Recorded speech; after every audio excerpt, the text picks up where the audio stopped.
Thank you, Heather. Thank you, everyone, for joining us this afternoon. We are so pleased to have a great team of geoscientists from Middle Tennessee State University.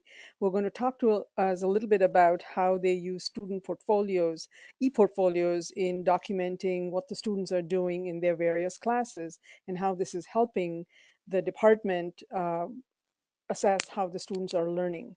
So with the Geosciences department, from the Geosciences department, we have Dr. Warner Cribb, who's the department head there.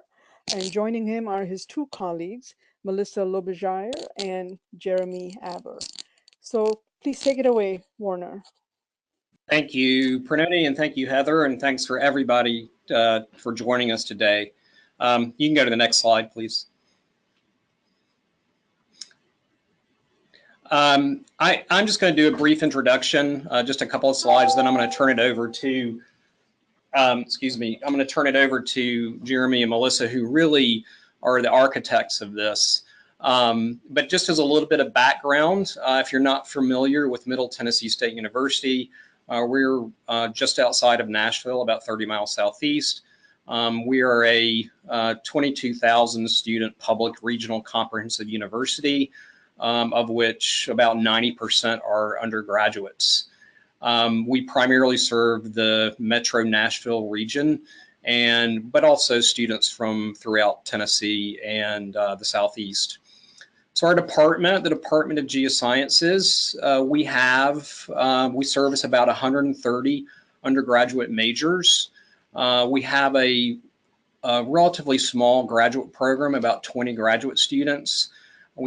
Currently we have 9 tenured and tenure track faculty, 3 non-tenure track faculty, and one lab manager. Next slide, please. So as a background as to how I became interested in using ePortfolios for assessment, the idea really popped in my head during my visit to the Summit on the Future of Undergraduate Geoscience Education in Austin in 2016. And I was in a work group, and someone in the work group, and I don't remember who it was, just mentioned the possible use of ePortfolios for the purpose of assessment. And so I began to think about whether or not we could use them here for assessment, because we're currently using an end of program exit exam. And there are lots of problems with the exit exam from the student end. And from my end, the problem with the exit exam is that what I have to do is accumulate lots of data from it, get the student scores from the faculty, basically, and turn that into a lot of data. And then I have to upload all that data to a university website that tracks whether or not we're fulfilling our assessment obligations. And I just don't really like doing that. It's kind of a pain. So I thought, well, maybe we could use ePortfolios instead. So the first thing I did was I took the criteria that had been identified at the summit, and I brought that back to the faculty, and I asked them which of those are most commonly used in our undergraduate courses. And they identified those criteria from the summit that are most commonly used, and we're building an ePortfolio around those criteria. So that's kind of the connection between the ePortfolio and the outcomes of the summit. And so what's the advantage of this? Well, to me, hopefully it provides a kind of more accurate and kind of holistic view of what students are actually achieving before they graduate. From the student end, it lets them build an electronic portfolio of their work. It allows them to look at the criteria that were identified out of the summit that we teach, and to hopefully understand that by completing these exercises and posting them to the ePortfolio, they are demonstrating to potential employers and to potential graduate school advisors that they are competent in those criteria. And then the other thing I think that's very important is that they understand that these criteria are not restricted to just like one class, just criteria that I cover in petrology, they hopefully will understand that those criteria also are covered in other courses also. And then finally, we're asking our students to kind of self-evaluate their progress as they move through the program, so they can look back at work they've done in the past, and they can evaluate how they're improving as into the future. So that's the background, and at that point, I'm going to turn it over to Melissa. Okay, next slide, please. So if you're here listening to this webinar, you may already know what an ePortfolio is, but just in case you don't, an ePortfolio is basically an electronic presentation of a student's learning journey. So in a lot of universities, they were originally intended as an advising tool, so that faculty could help guide students into classes that they still needed to take, or even to help them get internships. So now, though, they are seen as a way for students to showcase the skills that they've acquired during their undergraduate career. There is supposed to be an emphasis on reflection, so that students can actually think about what they have learned and how they have applied the material they've learned in their classes. Now, you do not need a specific software platform or package to create an ePortfolio. So when I first started using ePortfolios in my classes, I used Google Sites, which is completely free. But now we actually have an ePortfolio tool as part of Desire to Learn, which is the platform that we use here at MTSU. One thing you might also note on this slide is down the bottom there is a link to a USA Today profile of a geology student who actually leveraged her ePortfolio into a job. So that might be something you're interested in checking out. Next slide, please. So I actually started using ePortfolios in my classes, and now I use ePortfolios in conjunction with a program here at MTSU called MtEngage. So this is MTSU's quality enhancement plan for our accreditation. So it actually started in fall of 2016 and runs through until 2021. So the main goal of MtEngage is to involve students in academic engagement and reflection. So they actually want to build a campus climate in which faculty are encouraged to teach with high impact practices, and it's really supposed to create opportunities for students to reflect on and document their learning through ePortfolios.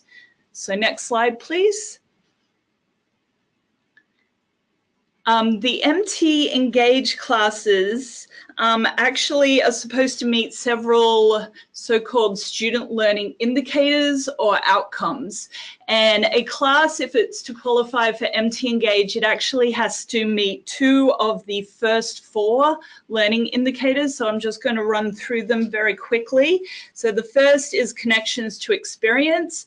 And students are supposed to gain the ability to connect their experiences with the academic knowledge that they're gaining through the class. The second is connections to discipline, where students gain the ability to make connections across disciplines and perspectives. The third is transfer, so students gain the ability to adapt and apply information to new situations. And the fourth is effective and integrated communication, so students should gain the ability to use effective, appropriate, and various forms of communication. Now, the 5th learning indicator listed here is one which should be included in all MtEngage classes, and this is self-assessment and reflection. So students should gain the ability to demonstrate a developing sense of self as a learner, building on prior experiences to respond to new and challenging contexts, especially as it relates to their personal and professional development. So next slide, please.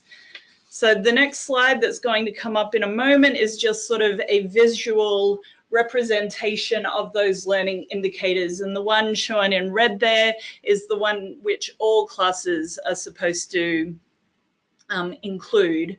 And if you want any more information about MtEngage, it is available on the MTSU website. So next slide, please. Okay, so classes that are certified as MtEngage classes actually need to meet 3 criteria. So they need to use high impact pedagogies, and we all know a lot about high impact pedagogies, I'm sure. So, and a lot of different things are included here. So learning communities, writing intensive courses, collaborative assignments and projects, problem-based learning, project-based learning, undergraduate research, service learning, experiential learning. The second thing that the classes need to include is a beyond the classroom experience. So this is an experience that is appropriate to the educational goals of the course and occurs beyond the normal classroom. So for those of us who teach geology, this is something that is not usually hard to include, as a lot of people who teach geology do field trips with their students. So every class I teach actually includes a field trip, and that serves as my beyond the classroom experience. So the third thing that needs to be included is a signature assignment with reflection. So the students develop an ePortfolio, and on the ePortfolio, they place the artifact, which is their signature assignment. The assignment does not need to be related to the beyond the classroom experience. It can be something else, or it can be related to that experience. But it's just supposed to show the integration of knowledge, skills, and abilities that they gain during their time in the class. And then there should be a final reflection that goes along with the signature experience. Okay, next slide, please. So there is a MtEngage template for an ePortfolio. So this is an example of a student's ePortfolio using the template. This is actually available on the MTSU website because students are able to apply for scholarships using their ePortfolios. And if they win one of those scholarships, MTSU asks if they can make it available.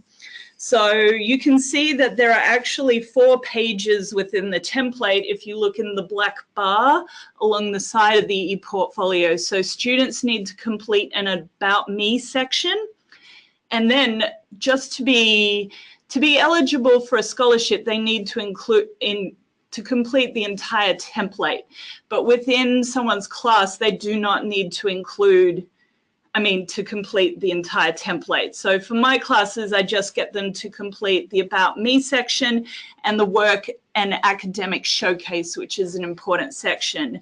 Now, students can complete their career goals and plans section if they want.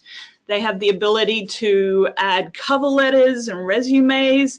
There's also a campus and community connections section in which they can include information about clubs that they've joined and any sort of service learning they've done in their time here.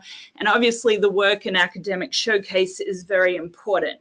So there are incentives for students to complete these ePortfolios. So as I said before, they can apply for scholarships. For students, though, who are finishing their time at MTSU, they can actually win cash awards. And then for students who've completed 2 MtEngage classes, they get priority registration. Okay, next slide, please. So now I wanted to talk a little bit about how we've been using ePortfolios in our department and how I've been using ePortfolios in my classes. So right now, there are 4 faculty in our department who teach MtEngage certified courses. Hopefully there will soon be more. Jeremy does use ePortfolios, but he's not currently teaching an MtEngage certified class.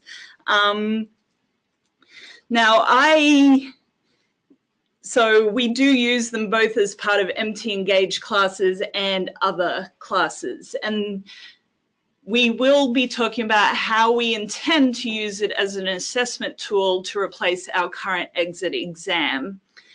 Now, I was one of the first faculty on campus to to adopt MtEngage. So my first MtEngage class was in fall of 2016, and it was one of the first MtEngage classes on campus. So I'm now teaching my fourth MtEngage class. I also experimented with ePortfolios in spring of 2016 before MtEngage started. And at that time, I used Google Sites. So I haven't seen too many changes since then. Obviously, learning a new platform, there are some issues. So next slide, please. So this is an example of part of an ePortfolio that one of my historical geology students put together. So in historical geology is what I consider to be a foundational class for most of our majors, because it's one of the first classes they take once they become majors. So I like to start fairly simple with the ePortfolio in this class. I have them complete their About Me section.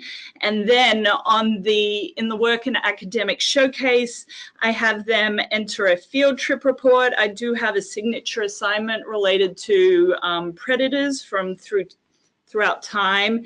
And then the next thing they have to do is they have to be able to share their ePortfolio with me. So there are some issues related to that, and it's always a good idea to do that sooner rather than later in the semester. So now students do have access to some resources to help them set up their ePortfolio. So there is the University Writing Center, and the library on campus actually has a digital media studio. MtEngage does also have some staff on hand, and these staff can come give workshops in classes to students to help them learn how to set up their ePortfolios. So next slide, please.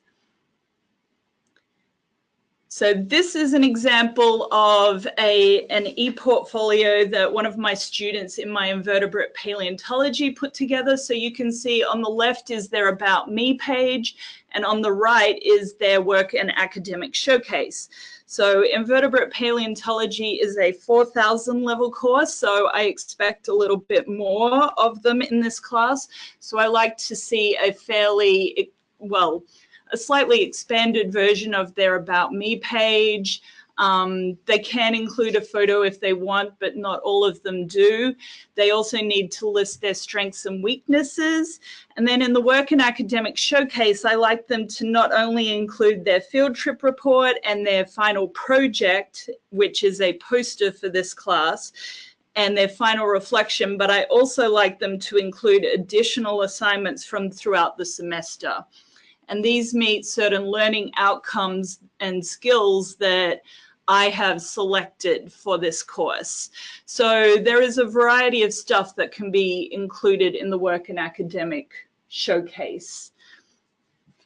So now I'm going to hand over to Jeremy, and he's going to talk about how he's used ePortfolios in his classes and how we intend to adapt the ePortfolio to the exit exam. And then maybe at the end we can talk about what the students think about all of this. Yeah. Okay, next slide, please. So Melissa sort of alluded to this, but I came to this not through the MtEngage program. And so my use of our ePortfolio platform, through D2L is a little bit different. But I think sort of having these multiple perspectives of how we've approached it has given us a lot of insight in how we move forward on the long-term assessment and whatnot. But my courses are primarily related to geographic information systems. They're 4,000 level classes, so I typically have upperclassmen taking these courses. And because the ePortfolio system here at MTSU is relatively new, virtually none of my students have ever heard of it before they get into class and I start asking them to do this work. So while I do not provide I believe Melissa uses the MtEngage template for her courses, I'm not using that directly. I've created my own sort of empty template that you can see on this slide that I provide as an example for the students for them to work with. Now, within my GIS classes, one of the largest assignments is the completion of a group project where students are required to come up with some research topics and then carry these out, finding data, preparing the information, and then presenting it to the class.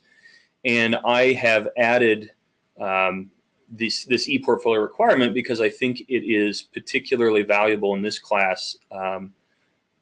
Almost none of the students I have, particularly in Intro to GIS, have any exposure to this technology or this kind of thinking and these tools prior to starting the class. And so, if you're familiar with GIS, you probably know that a lot of it can seem esoteric at times and a little bit divorced from, okay, what are we actually doing with this? Why am I bothering to learn this? And so I think the requiring a reflection component to the group project is particularly useful because it forces the students to be a little more engaged with, why am I doing this other than checking the boxes to get a grade? So this is like I said, this is sort of the kind of the empty template where I just have some guidance on what needs to go in each section and whatnot. And if you look closely, you'll notice in the navigation on the left, there is no About Me section really here because my stuff so far has been focused primarily on this project as opposed to the MtEngage setup. Next slide, please. So this slide and the next slide are examples of student work that have done the group project and then prepared their ePortfolio. Necessarily every ePortfolio that's submitted to me is unique to the student rather than the group, because I'm asking them to think about what they specifically did to assist the project in its completion. And what this student did is actually a little bit above and beyond what I normally ask of the students, in that this individual went through and instead of just having the presentation embedded as an artifact, actually embedded individual slides of the presentation and then added sort of a running commentary. And that goes beyond just, the actual text of the presentation they gave, but actually goes into the details of, how they did certain parts and what challenges they ran into and how this particular individual played a role in allowing this project to come to fruition. Now, if you look at the header on the top, you'll see that the title is all sort of run together, the formatting there. Melissa mentioned earlier that, ePortfolios can take a lot of different formats, and we are working within the system that we have available to us. We obviously could work with things like Google Sites, like Melissa had done in the past, but because this is integrated into our learning management system, some parts of it are easier to work with by sticking with D2L. Other parts give us a little bit of trouble sometimes from a technical perspective, and that crops up in things like that title being a little bit funky in the formatting there. Next slide, please. So, like I said, this is sort of, this individual student going above and beyond just presenting what they did in this project, but you can see the some of the text. There's a lot of text, but you can look later if you want, sort of describing the kinds of challenges they ran into, because they had identified a task. In this case, they wanted to look at noise pollution from traffic and how it might affect residential regions of the city. And it's sort of a running commentary here of, oh, we ran into a problem. Here's how we had to solve that. Here's the sort of the intellectual flexibility we had to display in confronting these challenges. And so I'm not going to say that every student is quite this self-reflective. Some of them, of course, like any course, any student body, some of them are going to put more effort into it than others. But in general, in my experience, I believe this is the third or fourth semester now I've had this assignment as a part of my courses, has had a good response from students. I know, so we'll talk about that later, but they seem to be responding to it well and understanding the purpose of why I'm asking them to do this. So can we go to the next slide, please? So both myself and Melissa and a few other faculty in the department are using ePortfolios in classes. Again, like we said, some a part of the MtEngage program, some, like myself, just as a part of the course rather than MtEngage. And because this is relatively new to us, we have been sort of feeling this out and learning from our mistakes, essentially, in finding what things work and what things don't work. And ultimately, this is leading to us wanting to use these ePortfolios as a way to replace our current exit exam and use them to assess our students, like we say, our students' learning journey throughout their tenure here at MTSU. So as Warner mentioned earlier, we currently have all our graduating seniors taking an exit exam. It's a very traditional paper exam. There's some, mineral and fossil identification and, other multiple choice questions and things like that. And basically no one's really happy with the process in that the students have to come in on a Saturday. They're being asked questions about courses they took maybe in some cases 3 or 4 years ago. We as faculty have to show up on a Saturday. We have to give the exam. We have to grade that. We have to give that feedback to Warner, who then has to feed it through a whole complex system and all that stuff and check all the boxes. And ultimately, it doesn't really do a very good job of assessing our students. It doesn't really, this is essentially just regurgitation of facts. We're not necessarily getting a sense of how much they learned and whether or not they've internalized this in a way that's useful to them moving forward.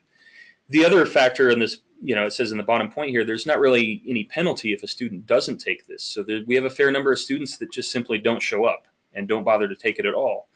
So even though the assessment tool itself may not be as useful as we'd like it to be, in a lot of cases, we don't even get that assessment in the first place. So this is a big part of why we want to shift to the ePortfolio as a way to have a more nuanced view of our students' growth. Next slide, please. So what we've done is we took the education criteria that are identified through that summit on future geosciences education, and we sort of went through the big long list, and we found the concepts that are most directly associated with the courses we teach, and in particular the kinds of concepts that show up repeatedly throughout all of our courses. And what we've done at this point, and I will say this is very much still a work in progress for feeling this out, but we've essentially identified 3 major categories of criteria here. The first being how systems work and interact, also known as systems thinking. A category for Earth processes that focuses on specific components of the Earth's geologic functions. And then the final category, tools for solving Earth science problems. And this includes things such as geospatial technology like GIS and remote sensing, but it also includes slightly more abstract concepts like solving problems in 3 dimensions, thinking about long time scales, interactions between multiple systems, and all those factors that go into the geosciences and how we understand the world.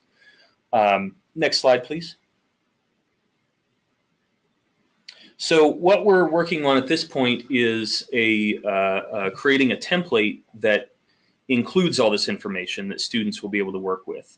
And so, this is, again, sort of the empty template as it's being created currently, taking a little bit of what we've learned from how we've been using the ePortfolios, both the MtEngage and non-MtEngage. Since this is supposed to be ideally a profile of the student, including not just what they learned, but who they are and their goals and their future plans and whatnot. We're going to include this first page, which has the profile of the student and an introduction to them. If you look at some of the information there on the bottom, that's just my profile plugged into the template. It, of course, would be unique to each student. And then on the left, you can see there are other sections for those 3 major categories that we've included. Next slide, please. Now, when the students, and again, we're still working through this to figure out the optimal approach to how to make this work and how to fill this out and how to make it work for both the students and ourselves. But you can see if we go to the first category, we've got all the sort of subheadings listed there. And the idea at this point is that students will take their sort of major projects they do in their classes, and then whichever one of these particular sections is the most pertinent to that coursework, they'll plug that material into this large ePortfolio presentation. So instead of having individual separate presentations for each course, they'll have one large template that they plug in the pieces, and then individual faculty will be able to look at those larger things, the larger template, find the section that's relevant to their course and their assignment, and then use that for assessment within the course as far as the individual assignments go. And then ultimately at the end of a student's career in our department, they'll have a large ePortfolio that includes the bulk of these sections filled out with different material related to the assignments they've done and what they've learned. Next slide, please. So the idea is when the students start in our program, when they declare their major, whether they're a freshman or at whatever point they begin, changing majors at junior year or whatever they're doing, most of our courses, not including our general education courses, will have some form of ePortfolio assignment or engagement. And then when the student does that, like I said, they'll plug that into the large template. By the time they are ready to graduate, they'll have a completely filled out, or not necessarily completely filled out, but an ePortfolio template that has all of these individual sections plugged in with material from the different classes. And this showcases, their skills, their growth as students and intellectuals. And then as the entire premise of the ePortfolio goes, they can use this to highlight their abilities to potential employers or applications for graduate school and whatnot. And then on our end, instead of having our Saturday exit exam experiences, we'll have a rubric that is used to assess this larger template. Now, of course, this is still going to take us time and effort, just like the exit exam does now, but we think this is going to be more effective and more useful to both the students and ourselves. One of the pieces in this larger template is that we have individual sections for courses or material, content sections, but we're also going to have what we're sort of calling the capstone component, where students are asked to reflect on the larger arc of their career as majors in our department. And so we're looking for, with that larger capstone, we're looking at the idea that we would ideally see the students placing these connections very, what's the word I'm looking for? But students recognizing the connections between the courses and the ways of thinking and how all the material relates to one another in different places. And that sort of puts the final touches on the template there. Now, necessarily, ePortfolio at MTSU in general is relatively new, and especially as a component of our learning management system. I think we've had it for maybe 2 years now. So our current students are not going to be able to jump into this right away and have a completely filled out ePortfolio template. But as we finalize this, incoming new majors will now be using this, and then in a few years' time, we should be able to make the switch over from our current exit exam plans to being able to use this to assess student learning, not just in the individual courses, but in their total overall career in our department. Next slide, please. So just to sort of sum that last part up, this is kind of where we're at. As I said, we're still working on this, and we're still figuring out what works best. We think we have a pretty solid handle on how to make this work, but we're definitely open to comments. We're certainly open to questions from those of you here in attendance, and if you have experiences with using ePortfolio in any capacity, we'd love to hear about that. So I think. Well, we didn't really talk about what the students think so far. Sorry, I know I mentioned that very briefly, but go ahead. Yes, well, so far the student reactions, well, there's been a range of student reactions. As with anything new that is introduced, you get some students who are fully on board with it and can see the potential of how they can use this. And then there are some students who it's just another thing for them to complete. But most students seem to be fairly positive when they hear that it will be replacing the exit exam in the future. They just wish that it would do that for them. Some of them do have difficulties using the ePortfolio. It's not necessarily the most intuitive thing, but I haven't had too many negative comments about it. And most of the students seem fairly positive about using it. So yeah, that's been my experience as well. Obviously, we will have a few students that are just grumbling like, oh, great, another assignment. But the majority of them, even some who were maybe a little cool on the idea at first, after they've gone through the experience, have commented to me that they enjoyed it, and they definitely see the value, and the reflection component actually got through to them. So that's very positive and exciting to hear. And they are, because it's through our D2L learning management software, it has been set in place that they have access to their ePortfolios yes. for 5 years after graduation. So that's something else to mention, because the university does think that this might be able to take the place of resumes, and they can use this in gaining employment. I don't know if that's actually going to be possible, but it may be more of something that is in addition to resumes and typical application packets. But certainly, I think most people see there is a potential value there, and the students see that as well, and that's part of why they've responded positively. And I might mention that you guys might have said this, but an advantage to using a ePortfolio format within your learning management system is that you do have access to it. If they're using the Google Sites, then it can be difficult to get the students to give you access to their ePortfolio. But within D2L, it's much easier. They're kind of locked into it. Yeah. Yes, with Google Sites, I sometimes came across issues with Google permissions and things like that. So there are sometimes a few areas where students haven't shared stuff with me with D2L, but it is generally a lot easier than managing Google. Yeah. Okay. Well, great. Thank you so much for all of your comments and your presentations. Do you want to start taking some questions at this point from the audience and open up the discussion? I think so. Okay. Great. We do have a couple questions that rolled in about whether or not you've already developed a grading rubric for the learning and the personal development.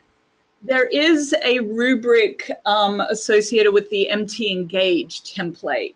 So they've done quite a lot of work on developing the rubric. So MtEngage classes, we are supposed to grade their ePortfolio and the signature assignment using the rubric they've given us. And I've also sat on the scholarship committee, and there was another rubric for the MtEngage scholarship ePortfolios. So we would probably work with that rubric that's already been developed in an attempt to adapt that for our... That's something that's still very much a work in progress. We're, like Melissa said, we're obviously looking at the current guidance that exists, but we will, of course, need to modify that a little bit to reflect our needs and what we're asking them to do. Okay, great. And then once you do have those modifications in place, is that something that you would be willing and able to share with the community? Yes. Yeah, absolutely. Okay, awesome. Now, are these ePortfolios also used in the freshman level classes, or do you typically use them for the upper division courses? I am going to be piloting a section of Introduction to Earth Science in fall using MtEngage and the ePortfolios, but right now the first class that they're used in is historical geology. Okay. But I think across the university, I think they are used in some freshman level classes. But for us, because we're tailoring this for assessment purposes, it's really more valuable to us to see this for sophomores, juniors, and seniors. They absolutely want to get MtEngage into classes of all levels, including graduate classes. Yeah. And then you mentioned that it's been used across other departments. Can you elaborate on that? Like what other departments have adopted the ePortfolios? I think it's a wide range of classes, mostly liberal arts classes. Right now, there aren't that many science departments that are using ePortfolios right now. So I think it's mostly history, I think some of the marketing, English is using it. English, drama has been using it as well. That makes sense. It hasn't been when I go to meetings of science department and engineering department chairs, it's not something that chairs of those departments are terribly familiar with.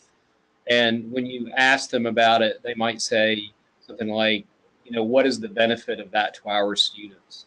So one of the things I'm hoping is that next spring we'll be able to, after we've had maybe an entire year of students cycling through the new ePortfolio format that Melissa and Jeremy have set up, that I can take it to other department chairs in our college and say, look, this is what this is, and this is why it's valuable to students, and this is why it's valuable for assessment, not just for self-reflection for students, but also for department chairs who are struggling with how to demonstrate whether or not students actually are achieving any outcomes or are competent in these outcomes as they're walking out the door and getting their diploma.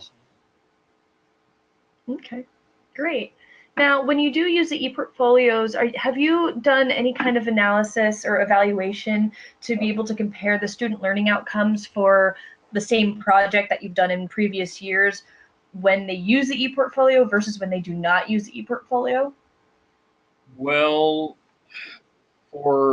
in my courses, I have not, because I would say the larger group project assignment, the group research project assignment, my GIS classes, this is an addition to what already existed.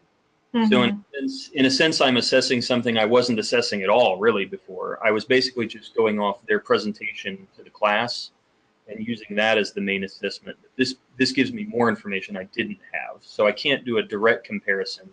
Okay. But sort of anecdotally, my impression is that it has helped in terms of fantastic.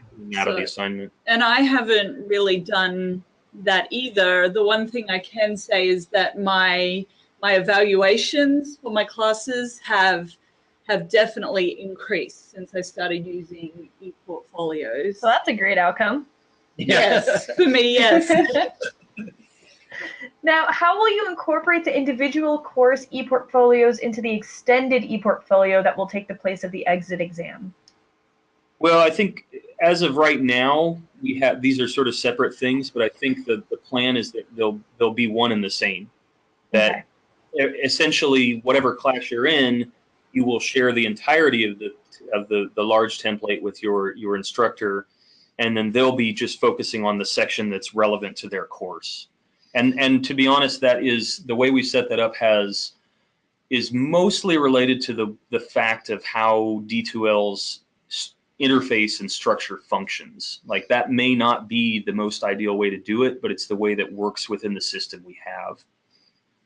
And I think it's going to be kind of necessary that the instructor guide the students as to where to post the assignment on the ePortfolio, under which heading. Because, for example, I teach mineralogy, which is an MtEngage course.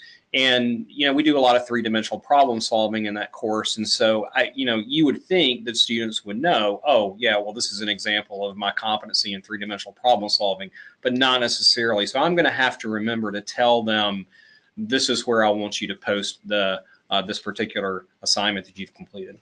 And hopefully over time we would see, even though we're focusing on grading specific sections, we would see that ePortfolio is starting to take shape. Yeah. So in terms of the rubric and assessment, going back to what I would do is I would simply go through the student ePortfolios and I would look at the three-dimensional problem solving assignments and I would say, okay, I have 20 students that I'm looking at, what percentage of those students actually demonstrate competence in this? And to me, in this type of problem solving skill, to me, that's more valuable than the current deal that I have, which basically says how many students can correctly identify or how many students can score 70% or higher on a rock and mineral identification test, right? I mean, and students who are taking that test might have taken mineralogy and petrology 3 years ago. So, the numbers on the exit exam can get pretty bad. So I'm looking for something that's more meaningful, through the ePortfolio. I'm also looking for better results because as a department chair, I have to demonstrate that, what we're doing in class is addressing the deficiencies that are identified by the assessment tool. And I did want to add one thing to what Werner said about guidance from instructors.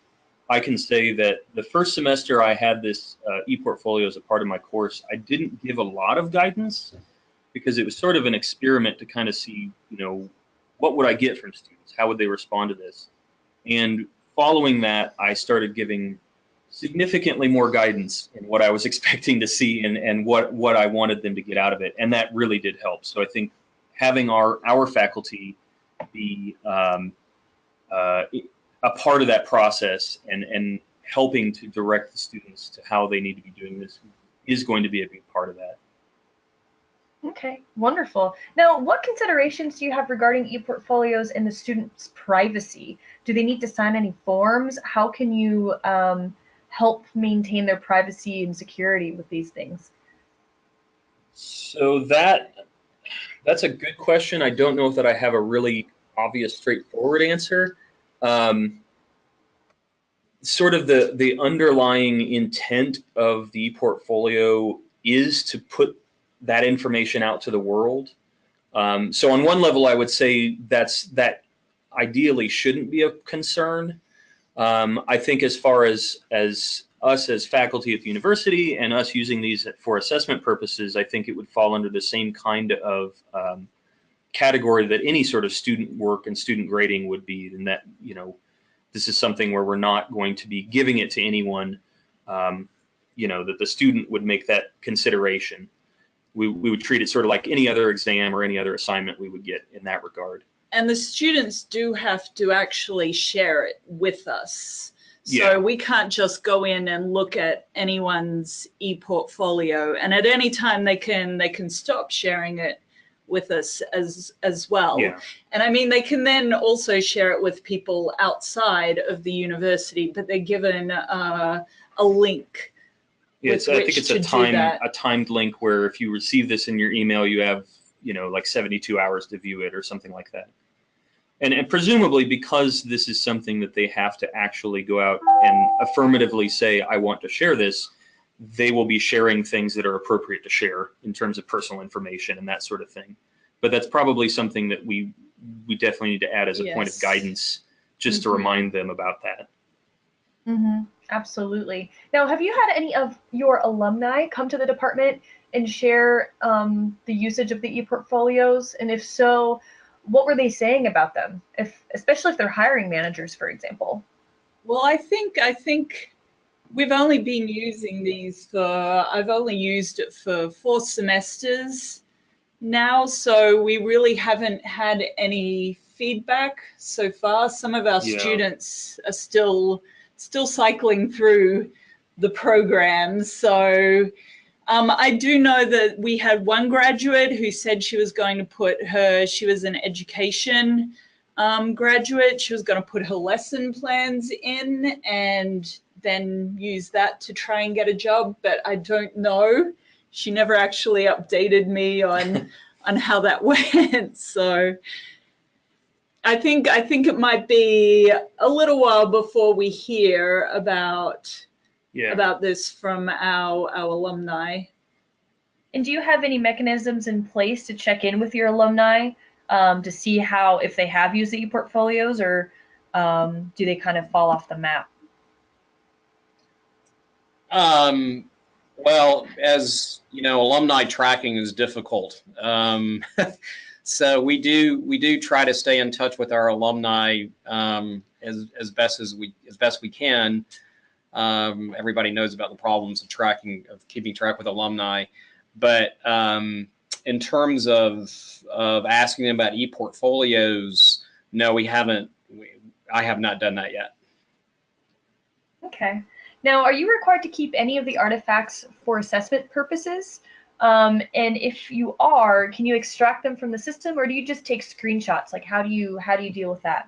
Well, for MtEngage, I actually get students to upload the assignments to a Dropbox, and then when they're uploading it, there is a checkbox that they click on to also add it to their ePortfolio. So I don't like to just have the artifact in one place. But I don't know if we're supposed to keep digital records of.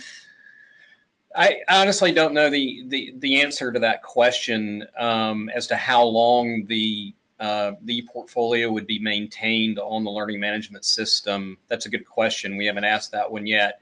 Yes, we know that students have access to it for up to 5 years after graduation, right. But I'm not sure what that means for us being able to access those things. Especially since they can unshare their ePortfolio with us if they want. That's a good question. We need. That's a good point. We need to ask that question. Yeah. Now, I mean, until they graduate, we can, unless they unshare it, which they always could, but would get a very stern email from me if they did, we're going to have access to it. After they graduate, I don't know, to be honest with you. That's a good question. We'll have to track that one down. Fantastic. Thank you. Those are all the questions we have rolling in from the audience at this moment, but we do have a little bit more time. So I am extending an invitation from the audience to go ahead and ask any additional questions you may have. Again, as a reminder, you are also able to press the raise your hand icon, and if I see that next to your name, I can go ahead and unmute you, and you can speak directly to our speakers and have a conversation. So I will wait until a couple more questions come in, if they do.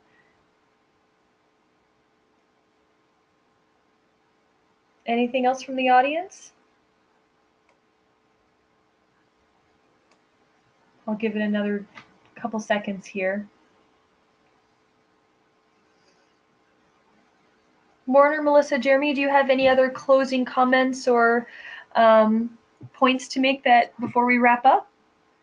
Well, yeah, I guess I would say that I think, there has not surprisingly been a little bit of, from some faculty, questioning, is this something we should be doing? Do I want to be a part of this? But I think at this point, the experiences we've had have been very positive, and I think everyone's very interested in moving forward with this, and we're excited about where this is going to go. So, and let me just say, as a department chair, I'm very fortunate in that I have faculty that, like Jeremy and Melissa, who enthusiastically get involved in projects like this when I kind of have these ideas, and so, but. It does take faculty input. I mean, if you're going to use ePortfolios for assessment, you do need a kind of a cross section of the faculty who are teaching different types of courses to participate.